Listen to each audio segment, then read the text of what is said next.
সাংবাদিক বন্ধুসকল, আপোনালোক সকলোকে এই লৰালৰিকে আয়োজন কৰা এই সংবাদ মেলখনলৈ সকলোকে স্বাগতম জনাইছো। এটা অতি গুৰুত্বপূৰ্ণ বিষয়ত আমি আমাৰ দলীয় এটা স্থিতি আমি আপোনালোকক, আমাৰ কংগ্ৰেছ দলৰ স্থিতি আমি আপোনালোকৰ যোগেদি অসমৰ ৰাইজক আৰু চৰকাৰক আমি জনাব খুজিছো। প্ৰথম কথাটো হৈছে আপোনালোকে সকলোৱে জানে যে দিলৱাৰ হুছেইন আমাৰ ক্ৰছ কাৰেণ্ট নিউজ পৰ্টেলটোৰ এগৰাকী সাংবাদিক আৰু সকলোৱে জনা, তাৰোপৰি তেওঁ প্ৰেছ ক্লাবৰ এগৰাকী বিষয়ববীয়া। তেওঁক সিদিনা হঠাতে আৰক্ষীয়ে গ্ৰেপ্তাৰ কৰিলে এপেক্স বেংকলৈ যাওঁতে, আৰু সেইটো লৈ গোটেই সাংবাদিক সন্থাই এটা আন্দোলন কৰিলে আৰু প্ৰতিবাদ কৰিলে। প্ৰতিবাদ কৰাৰ পিছত তেওঁক আইনী প্ৰক্ৰিয়াৰে যদিও জামিন পালে, জামিন পোৱাৰ পিছত আকৌ অন্য এটা কেছত তেওঁক কালি আকৌ গ্ৰেপ্তাৰ কৰিলে। গতিকে এতিয়া এই গোটেই ঘটনাটোত আমি আমাৰ দলেতো কণ্ডেম কৰিছো, আমি কংগ্ৰেছ দলেও কণ্ডেম কৰিছো, গোটেই অসমৰ ৰাইজে কণ্ডেম কৰিছে। কিন্তু যোৱাকালি এই সন্দৰ্ভত আজি আমি প্ৰেছ কনফাৰেন্সখন কৰিব খুজিছো এইকাৰণে, বাইক দিব খুজিছো এইকাৰণে যে যোৱাকালি মাননীয় মুখ্যমন্ত্ৰী ডাঙৰীয়াই কিছু সংবাদ মাধ্যমৰ যোগেদি তেখেতে এইটোৰ ওপৰত এটা বক্তব্য ৰাখিছে। মোটামুটি তেখেতে এটা স্পষ্টীকৰণ দিছে।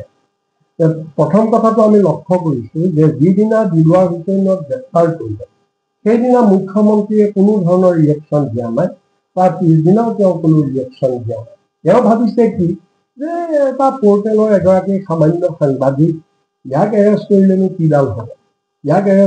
কিডাল হ'ব, এইটোত কোনো ৰিয়েকশ্যন দিবলগীয়া কথা নাই, তেওঁ মনে মনে আছে। কিন্তু যেতিয়া এই ইছ্যুটো গোটেই নেশ্যনেল পৰ্যায়ত যেতিয়া ইছ্যুটো গুচি গ'ল আৰু আমাৰ অসমতো চাৰিওফালে যেতিয়া সাংবাদিকসকলে আন্দোলন কৰিবলৈ ধৰিলে, তেতিয়া তেওঁ দেখিলে যে কথাটো বিষম। গতিকে তেওঁ চাফাই গাবলৈ আৰম্ভ কৰিলে যে যিটো তেওঁ স্বভাৱ সুলভ, যিটো আগৰ পৰা যিটো তেওঁৰ প্ৰেক্টিচ, সেই প্ৰেক্টিচেই খটুৱালে যে ডাইভাৰ্ট কৰিবৰ কাৰণে। কালি তেওঁ সংবাদ মেল পাতি তেওঁ সংবাদ মেলৰ যোগেদি তেওঁ প্ৰথমতে ঘোষণা কৰিছে কি বুলি, যে দিলৱাৰ হুছেইন এক নম্বৰত সাংবাদিক নহয়, তেওঁ এজন বেটেৰুৱা মানুহ, ডাম্পাৰ চাম্পাৰ কেইবাখনো আছে আৰু তেওঁ বেপাৰ বাণিজ্য কৰা মানুহ, তেওঁ সাংবাদিক নহয় প্ৰথম কথা। আৰু দ্বিতীয়তে তেওঁ কৈছে যে পৰ্টেলবিলাক কোনো সাংবাদিকৰ লগত আমি নধৰো, পৰ্টেলবিলাকক আমি অসম চৰকাৰে কোনো স্বীকৃতি দিয়া নাই আৰু এইবিলাক কোনো সাংবাদিক নহয় পৰ্টেলবিলাক। গতিকে বাকী সাংবাদিকসকলে তেওঁলোকক ছাপোৰ্টত যাব নালাগে। গতিকে পৰ্টেলবিলাক কেতিয়াও সংবাদ হেৰিয়াৰ ভিতৰত নপৰে আৰু আমি অসম চৰকাৰে তেওঁলোকক স্বীকৃতি দিয়া নাই। এইটো হৈছে মুখ্যমন্ত্ৰী কেইবাটাও কথা কৈছে, মই এটা এটাকে তেওঁৰ প্ৰত্যেকটো কথাৰ উত্তৰ দিম।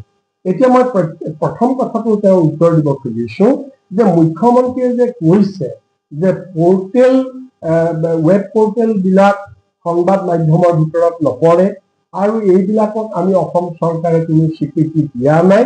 মুখ্যমন্ত্ৰীয়ে বস্তুটো নাজানে, তেওঁ যে ইমান সীমিত জ্ঞান আমি জনা নাছিলো যে ইয়াৰ কাৰণে ৰাজ্য চৰকাৰে স্বীকৃতি দিব নালাগে। এই ৱেব পৰ্টেল ইউটিউবাৰ এইবিলাকক অলৰেডি চেন্ট্ৰেল গভৰ্ণমেণ্টৰ এইখন আইনৰ যিটো চেন্ট্ৰেল গভৰ্ণমেণ্টৰ 2021 যে information technology intermediary guidelines and digital media ethics code rules 2021 already central গভৰ্ণমেণ্টে ডিফাইন কৰিছে কি মিডিয়া হ'ব পাৰে, পৰ্টেল মিডিয়া হয় নে নহয়, ইউটিউব মিডিয়া হয় নে নহয়, Facebook Twitter handle media x post media হয় নে নহয়। এইবিলাক অলৰেডি চেন্ট্ৰেল গভৰ্ণমেণ্টে এখন ডাঙৰ কোড অফ কণ্ডাক্ট উলিয়াই যে ডিজিটেল মিডিয়াত কোড অফ কণ্ডাক্টত তেওঁলোকক অলৰেডি স্বীকৃতি দিছে। গতিকে চেন্ট্ৰেল গভৰ্ণমেণ্টে স্বীকৃতি দিয়াৰ পিছত হিমন্ত বিশ্ব শৰ্মাৰ ইয়াত স্বীকৃতিৰ কি প্ৰয়োজন আছে? তেওঁ কিহৰ স্বীকৃতিৰ কথা কয়? তেওঁ এইবিলাক নাজানেই। মুখ্যমন্ত্ৰী হৈ তেওঁ এইখিনি অন্তত অধ্যয়ন কৰা উচিত। এতিয়া চেন্ট্ৰেল গভৰ্ণমেণ্টে কি কৰিছে, কাক কৈছে আপোনালোকে চাব।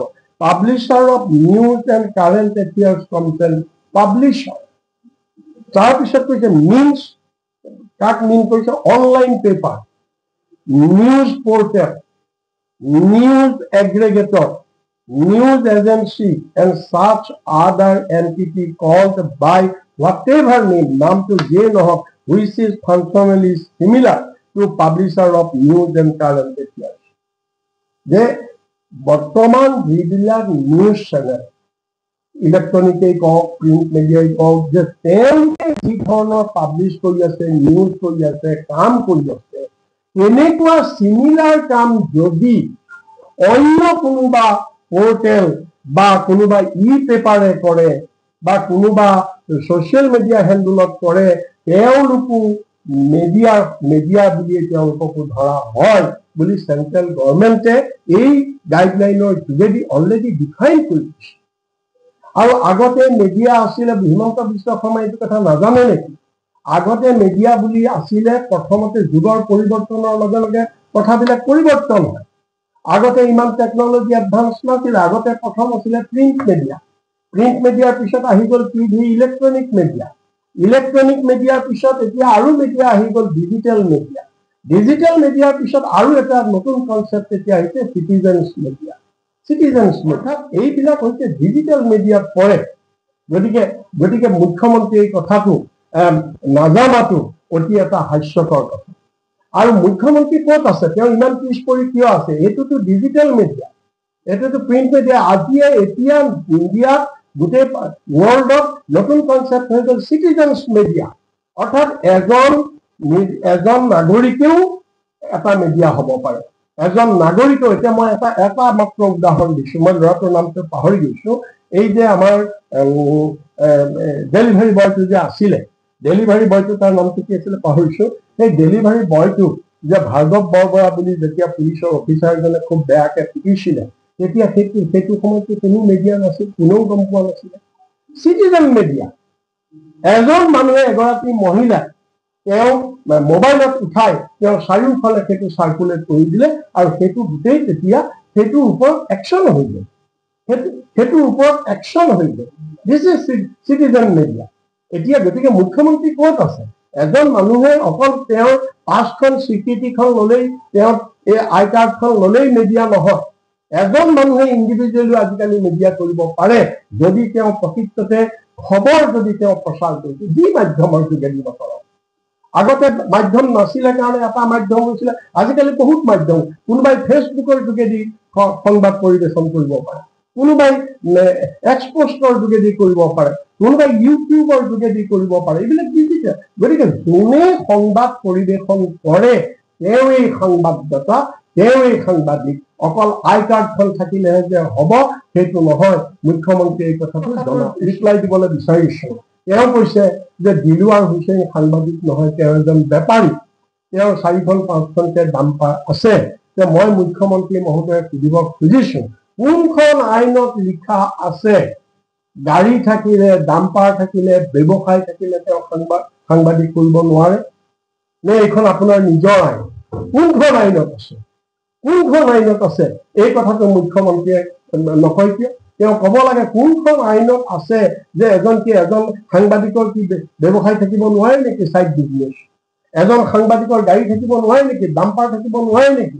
বা তেওঁৰ কি কয় জীৱিকা উপাৰ্জনৰ অন্য কিবা আহিলা থাকিব নোৱাৰে নেকি? থকাটো অপৰাধ নেকি? থকাটো অপৰাধ নেকি? কি তাৰমানে সাংবাদিকে তেতিয়াহ'লে সেইবিলাক নকৰি কি চুৰ কৰিব লাগে?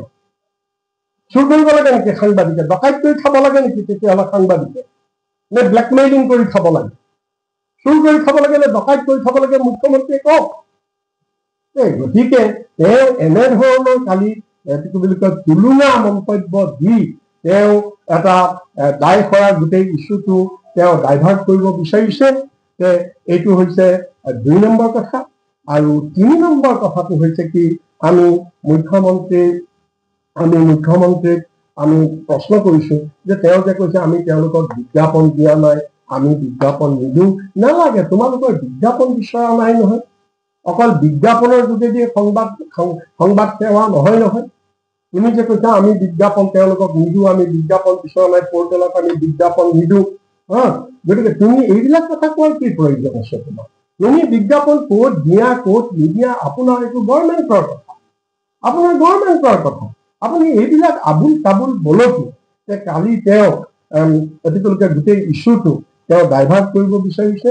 আমি এই কথাটো আমি কংগ্ৰেছ দলে আমি তীব্ৰভাৱে গৰিহণা দিছো আৰু মুখ্যমন্ত্ৰীয়ে এনেধৰণে গোটেই পৰ্টেল সংবাদসেৱীসকলক তেওঁ এনেধৰণে অৱমাননা কৰাটো, অৱজ্ঞা কৰাটো এইটো আমাৰ গণতন্ত্ৰৰ চতুৰ্থ স্তম্ভৰ বাবে এটা সাংঘাতিক তেওঁ এটা আঘাত হানিছে।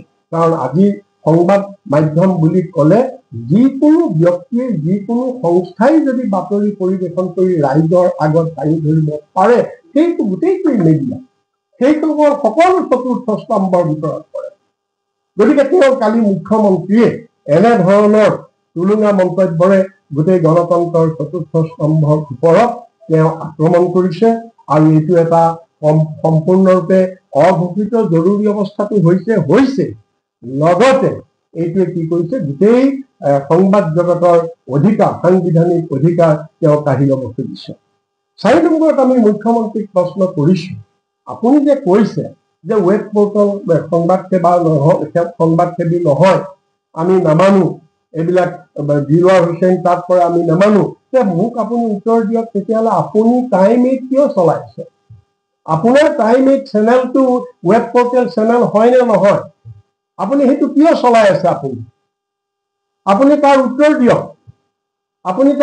দিয়ক, গতিকে সেইকাৰণে এতিয়া মুখ্যমন্ত্ৰী মহোদয়ক এনেধৰণৰ গোটেই আজি অসমত তেওঁ যিটো এটা ডিক্টেটৰিয়েল ৰুল আনিব খুজিছে, গণতন্ত্ৰৰ চতুৰ্থ স্তম্ভৰ ওপৰত আক্ৰমণ কৰিছে বিজেপি চৰকাৰে। তেওঁ আজি আমি দেখিছো আৰম্ভণিৰ পৰা যে আজি তেওঁ এটাৰ পিছত এটাকে সাংবাদিকৰ ওপৰত, এই সংবাদ মাধ্যমৰ ওপৰত তেওঁ ক্ৰমান্বয়ে আক্ৰমণ কৰিছে। যোনেই তেওঁৰ বিৰুদ্ধে লিখে বা যোনেই তেওঁৰ বিৰুদ্ধে কথা কয় তেওঁকেই তেওঁ প্ৰতিশোধ লয় আৰু কিছুমানক ল'ব পৰা নাই, ল'ব নোৱাৰি, ডাইৰেক্টলি ল'ব নোৱাৰি, বেলেগ বেলেগ মাধ্যমৰ যোগেদি বা বেলেগ বেলেগ পন্থাৰ যোগেদি তেওঁ লৈছে। এতিয়া কথা হৈছে কি, দিলৱাৰ হুছেইন হয়, আমি এইটো মানো যে অসমত আৰু বহু ঠাইত গাঁৱে ভূঞে এতিয়া বহুত পৰ্টেল উঠিছে বা বহুতে ইণ্ডিভিজুৱেলি এইবিলাক কৰিছে, ইয়াত জল নাই। তাৰ ভিতৰত যদি কোনোবাই জনবিৰোধী কাম কৰিছে, সমাজ বিৰোধী কাম কৰিছে, বেআইনী কাম কৰিছে, সেইটো সুকীয়া কথা, সেইটো 1 to 1, সেইটো সুকীয়া কথা, সেইটো আইন মতে তেওঁৰ ওপৰত কিবা ব্যৱস্থা ল'ব, সেইটো বেলেগ কথা। কিন্তু প্ৰতিশোধ ল'বৰ কাৰণে চৰকাৰৰ বিফলতাবিলাক উদঙাই দিয়াত প্ৰতিশোধ ল'বৰ কাৰণে এনেধৰণৰ পন্থা যে এই চৰকাৰে অৱলম্বন কৰিছে, এইটো গণতন্ত্ৰৰ বাবে এটা ডাঙৰ ভাবুকি আহিছে। আৰু সেইকাৰণে আমি আপোনালোকৰ যোগেদি আৰু অসমৰ ৰাইজক আমি সকলোকে ইয়াৰ বিৰুদ্ধে মাত মাতিবৰ বাবে, প্ৰতিবাদ জনাবৰ বাবে আমি সকলোকে আহ্বান জনাইছো।